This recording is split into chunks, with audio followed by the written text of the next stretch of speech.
So we have now arrived at the start of May, and we are inching ever closer to the end of Jurgen Klopp's time at Liverpool.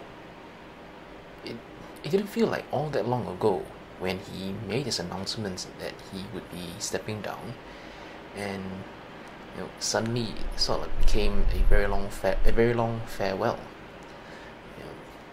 It didn't feel like all that long ago when it was sort of like counting down 3 months till the 3 months left in the season, then 2 months left in the season, and now it's start of May, and there are just three league matches left in his time with the team,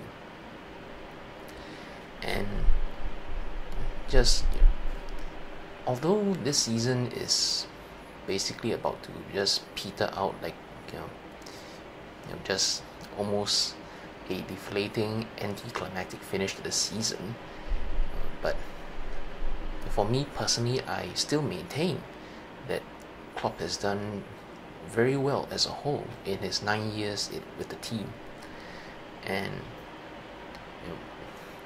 when I look back in his time, I think about the Champions League winning season, and in fact it was exactly 5 years ago today when Liverpool faced Barcelona at Barcelona's home ground. And I remember that season quite well. 18-19 season, challenging for the lead, 97 points, and this was Liverpool's second season back in the Champions League. And of course, the previous season, and then this one as well, Liverpool had gone toe to toe with a number of major powerhouses in European competition, European giants, and this match was also one of the big ones. And it really felt like Liverpool had returned to the, as they call it, the top table of European football, re-establishing the name at the top as a name to be respected, a name to be feared. And of course, the season at the point as it was approaching May, of course there was a lot of optimism and hope. Okay, at this point in the league season, by that point, Man City had already taken the lead by that one point, and there was still some optimism and still some hope that Man City would drop points somewhere. And then okay, the second Champions League semi-final in a row, and up against Barcelona, and ultimately in a competition like the Champions League, you're always going to end up facing one of the major powerhouses, one of the major contenders at some point, sooner or later. If you have designs on winning the trophy, you'll have to face those kinds of teams at some point. And I remember watching that match. It was middle of the night over here, and hopeful of getting a result. Of course, Barcelona, very strong team. As ever, of course, you had Messi at the time over there. A step beyond world class, Messi, and they also had a number of world class talents, front to back to front. You had Suarez in the team.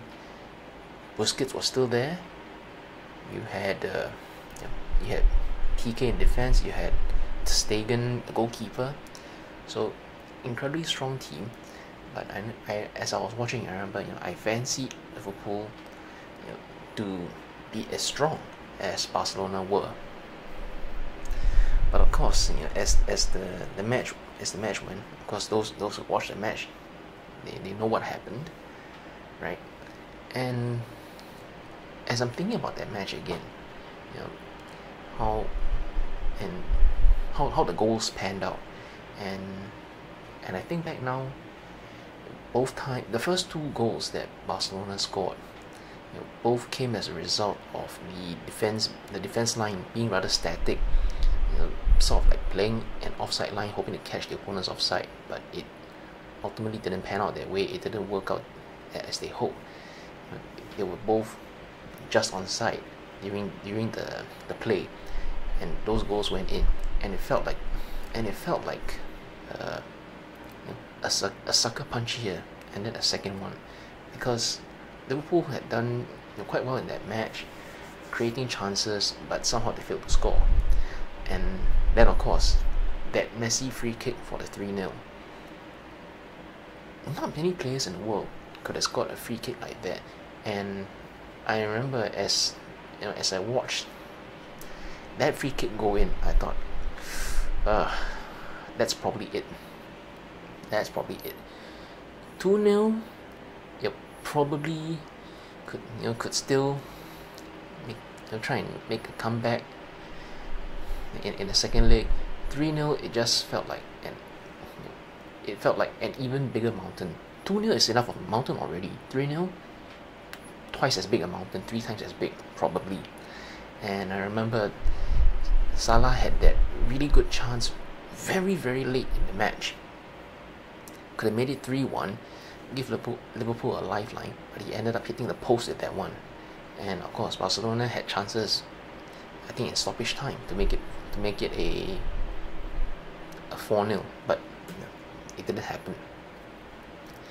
So I remember it was very deflating, very disappointing to see that first leg finish 3-0. And I remember at the time I was wondering whether Liverpool could somehow do anything at all in the second leg. But of course, I think every Liverpool fan knows how that one turned out.